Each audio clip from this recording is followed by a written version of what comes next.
السلام علیکم رحمت اللہ وبرکاتہ. میں آپ کا اپنا پیارا دوست اسرائیل خان پھر سے حاضر ہوا ہوں the real history R channel لے کر.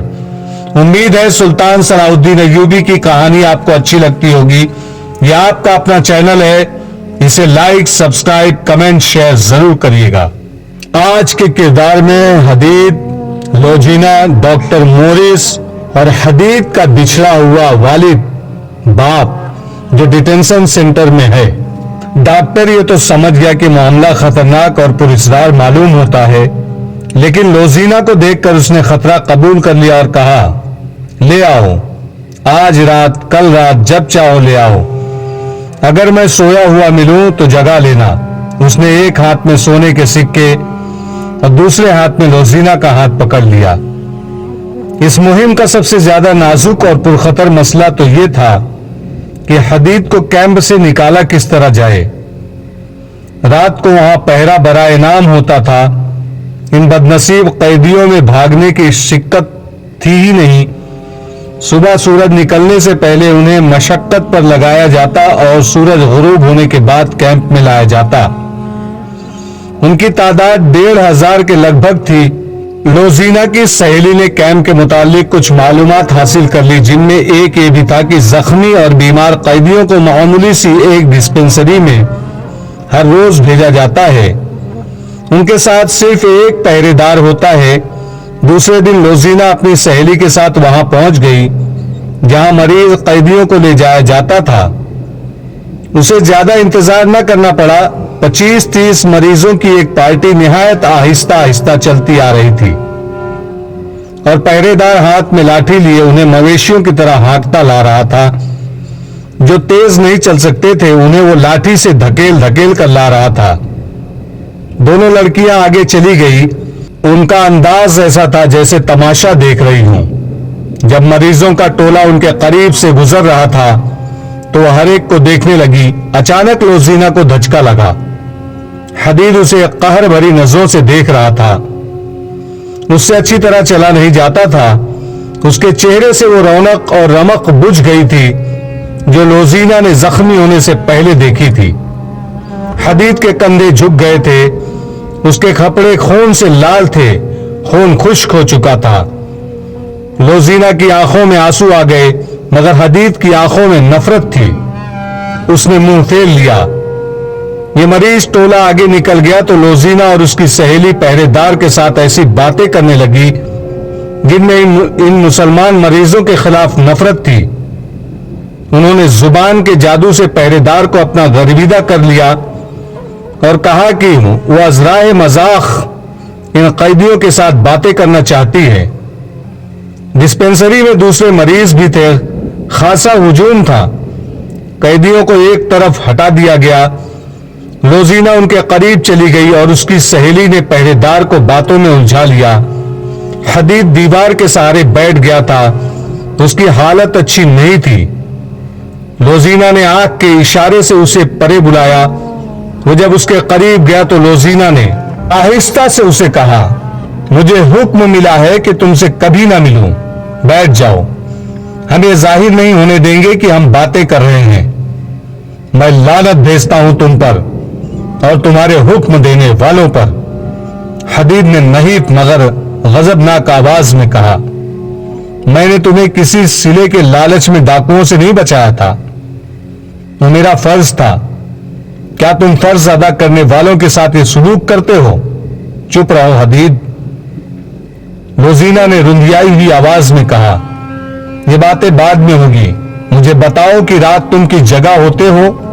آج رات تمہیں وہاں سے نکلنا ہے. حدید اس سے بات بھی نہیں کرنا چاہتا تھا. لوزینا نے اسے آنسوؤں سے اور بڑے مشکل سے یقین دلایا جو اسے دھوکہ نہیں دے رہی. حدید نے بتایا کہ وہ رات کو جہاں سوتا ہے وہاں سے نکلنا مشکل نہیں, لیکن نکل کر وہ جائے گا کہاں؟ انہوں نے جلدی جلدی میں فرار کا منصوبہ بنا لیا. مسلمانوں کا کیمپ ایسی نیند سویا ہوا تھا جیسے لاشوں کی بستی ہو. پہرے دار بھی سو گئے تھے. یہاں سے کبھی کوئی بھاگا نہیں تھا. بھاگ کر کوئی جاتا بھی کہاں؟ اس کے علاوہ پہرے داروں کو یہ بھی معلوم تھا کہ کوئی ایک آدھ بھاگ بھی گیا تو کون جواب طلبی کرے گا. رات کا پہلا پہر ختم ہو رہا تھا کہ پھٹے پرانے ایک خیمے سے ایک آدمی پیٹ کے بل رینگتا ہوا خیموں کی اوٹ میں وہاں تک چلا گیا جہاں اسے کوئی پہرے دار دیکھ نہیں سکتا تھا۔ آگے اسے اندھیرے میں بھی کھجور کا درخت نظر آنے لگا جہاں تک اسے پہنچنا تھا۔ ایک سایہ سر سے پاؤں تک موٹے کپڑے میں لپٹا ہوا کھڑا تھا۔ رینگنے والا اٹھ کھڑا ہوا اور کھجور کے تنے تک پہنچ گیا۔ وہ حدید تھا۔ روزینہ اس کی منتظر تھی۔ تیز چل سکو گے؟ روزینہ نے پوچھا۔ حدید نے جواب دیا، کوشش کروں گا۔ وہ کیمپ سے دور نکل گئے۔ آگے وسیع علاقہ غیر آباد تھا۔ مشکل یہ تھی کہ حدید تیز نہیں چل سکتا تھا۔ روزینہ نے سہارا دے کر تیز چلانے کی کوشش کی اور اسے بتاتی گئی کہ اسے کیسے کیسے حکم اور دھمکیاں ملی ہے۔ اس نے حدید کی غلط فہمی رفع کر دی۔ آگے شہر کی گلیاں آ گئی اور پھر ڈاکٹر کا گھر آ گیا۔ 3-4 بار دستک دینے سے ڈاکٹر باہر آیا اور انہیں فوراً اندر لے گیا۔ اس نے حدید کے زخم کھول کر دیکھے تو کہا کہ کم از کم 20 روز مرہم پٹی ہوگی۔ یہ سن کر روزینہ کے سامنے ایک بہت ہی پیچیدہ مسئلہ آ گیا۔ وہ یہ تھا کہ اتنے دن وہ حدید کو چھپائے گی کہاں؟ اسے بیگار کیمپ میں واپس تو نہیں لے جانا تھا۔ اس کی عقل جواب دے گئی۔ ڈاکٹر مرہم پٹی کر چکا تو اس نے کہا کہ اسے نہایت اچھی اور مقوی غذا کی ضرورت ہے۔ روزینہ اسے پرے لے گئی اور کہا، یہ جہاں رہتا ہے وہاں اسے اچھی غذا نہیں مل سکتی۔ میں گھر میں اسے اپنے پاس نہیں رکھ سکتی۔ آپ اسے یہیں رکھیں اور جو چیز اس کے لیے فائدہ مند ہو وہ کھلائیں۔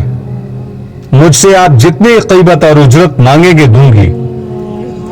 ڈاکٹر نے جو اجرت بتائی وہ بہت ہی زیادہ تھی۔ روزینہ نے کم کرنے کو کہا تو ڈاکٹر نے کہا، تم مجھ سے بہت ہی خطرناک کام کرا رہی ہو۔ میں جانتا ہوں کہ یہ شخص مسلمانوں کے کیمپ سے لایا گیا ہے اور یہ مصری فوج کا سپاہی ہے۔ تمہارا اس کے ساتھ کیا تعلق ہے؟ مجھے منہ مانگی اجرت دو گی تو تمہارا یہ راز میرے گھر سے باہر نہیں جائے گا۔ روزینہ نے کہا، مجھے منظور ہے۔ اور یہ بھی سن لو ڈاکٹر، اگر یہ راز فاش ہو گیا تو آپ زندہ نہیں رہیں گے۔ ڈاکٹر نے حدید کو ایک کمرے میں لٹا دیا اور اسے بتایا کہ وہ ٹھیک ہونے تک یہی رہے گا۔ اس نے اندر سے اسے دودھ اور پھل لا دی اور روزینہ کو ایک کمرے میں لے گیا۔ دوسرے دن روزینہ اور اس کی سہیلی نے کیمپ کی جاسوس کی ڈسپنسری میں گئے۔ مریض قیدی وہاں لے جائے گئے۔ دونوں لڑکیوں نے پہرے دار کے ساتھ گپ شپ لگائی اور اپنے خصوصی ڈھنگ سے باتیں کر کے معلوم کر لیا کہ حدید کی گمشدگی سے کیمپ میں کوئی تبدیلی نہیں آئی اور وہاں کوئی ہلچل نہیں۔ دن گزرتے گئے۔ ڈاکٹر کو چونکہ منہ مانگی قیمت اور اجرت مل رہی تھی اس لیے اس نے حدید کو چھپائے بھی رکھا اور اس کا علاج پوری توجہ سے کرتا رہا۔ اسے مقوی غذا بھی دیتا رہا۔ روزینہ شام کے بعد وہاں جاتی، کچھ دیر حدید کے ساتھ بیٹھتی اور بہت دیر ڈاکٹر کے کمرے میں گزارتی۔ اس روز مرہ کے معمولی میں 20 روز گزر گئے اور حدید نے زخم ٹھیک ہو گئے، اس کی صحت بھی بحال ہو گئی۔ روزینہ نے ڈاکٹر سے کہا کہ وہ کل رات کسی بھی وقت حدید کو لے جائے گی۔ دوسرے دن اس نے اپنی سہیلی کو استعمال کیا۔ چھوٹے عہدے کا ایک افسر اس کی سہیلی کے پیچھے پڑا رہتا تھا۔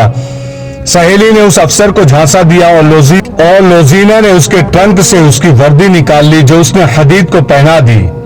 گھوڑے کا انتظام مشکل نہ تھا، وہ بھی ہو گیا۔ یہ اہتمام اس لیے کیا جا رہا تھا کہ شہر کے ارد گرد مٹی کی بہت اونچی دیوار تھی۔ اس کے 4 دروازے تھے جو رات کو بند رہتے تھے۔ ان دنوں دن کے وقت یہ دروازے کھلے رکھے جاتے تھے کیونکہ سلطان ایوبی کے آنے والے حملے کے لیے فوجوں اور ان کے سامان کے امداد و رفت جاری رہتی تھی۔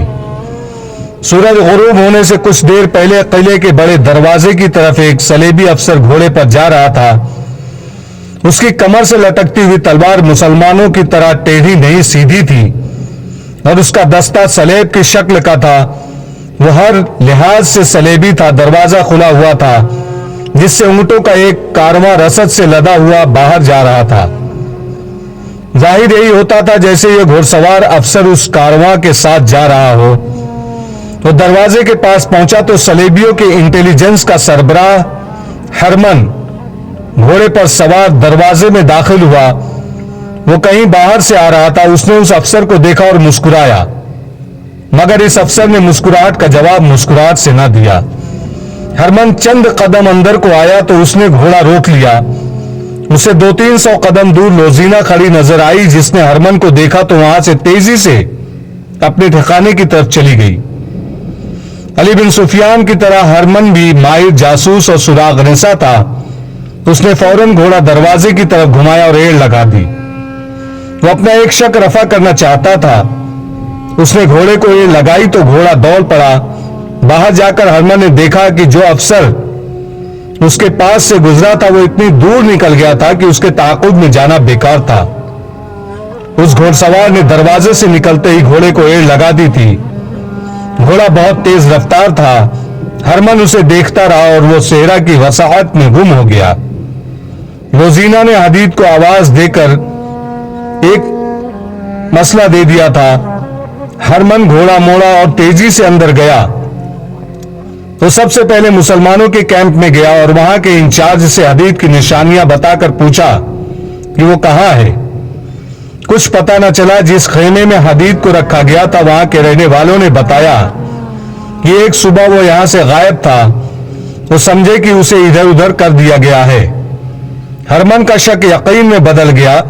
وہ حدید ہی تھا جسے اس نے صلیبی فوج کے وردی میں دروازے سے نکلتے دیکھا تھا. وہ مزید تفتیش سے پہلے لوزینہ کے کمرے میں گیا. وہ سر ہاتھوں میں تھامے رو رہی تھی. کیا اسے تم نے بھگایا ہے؟ ہرمن نے گرج کر کہا.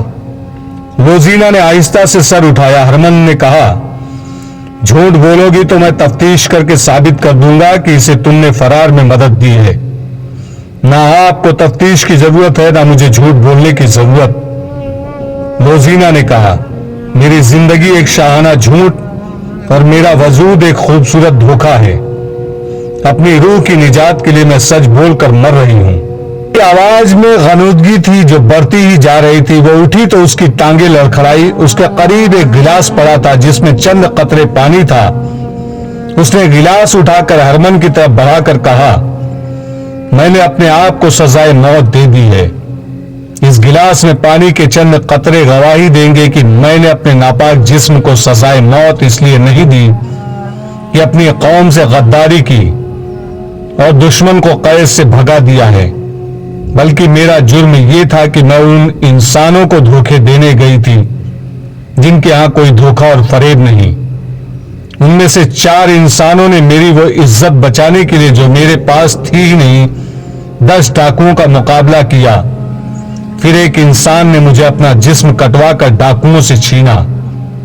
مجھے نیکی اور بدی، محبت اور نفرت کا فرق معلوم ہو گیا. میں سچ بول کر مر رہی ہوں. یہ پرسکون موت ہے. وہ گرنے لگی تو ہرمن نے اس کے ہاتھ سے گلاس لے کر اسے تھام لیا. لوزینہ نے اپنے جسم کو جھٹکا دیا اور ہرمن کے بازوؤں سے نکل کر پرے ہو گئی. اونگتی ہوئی آواز میں بولی میرے جسم کو ہاتھ نہ لگاؤ، یہ اب تمہارے کام کا نہیں رہا.